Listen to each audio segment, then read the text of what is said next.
உனக்காக ராத்திரி பூரா காட்டுக்குள்ள காத்து கிடக்கன.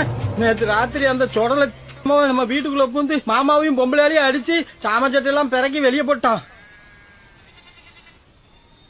பொம்பளையும் அடிச்சானுவா? ஆமாண்ணே, அவங்களையும் அடிச்சுட்டான். ஹாஸ்பிட்டல் சேர்த்திருக்கோம். பச்சம்மா அவனு அது தெரிஞ்சு மாமா பின்பக்கமா அனுப்பிச்சு விட்டாரு. அடவு வச்ச ரூபாயும் கையில் கொடுத்து விட்டாரு. எங்க போனாவும் தெரியல. மாமாக்கு அவங்களை பாத்துக்கிட முடியல, ரொம்ப வருத்தம். உங்ககிட்ட மன்னிப்பு கேட்க சொன்னாரு. உங்களை எல்லாம் அம்பாங்குலையா இழுத்து விட்டு சங்கடப்படுறதுக்கு நான் தான்ப்பா மன்னிப்பு கேட்கணும். இந்த மாதிரி சமயத்துல தங்க இடம் கொடுத்ததுக்கு நன்றி சொன்னேன் மாமாட்ட சொல்லு. நமக்குள்ள எதுக்கு நன்றி இல்ல, பத்திரமா இல்லீனே.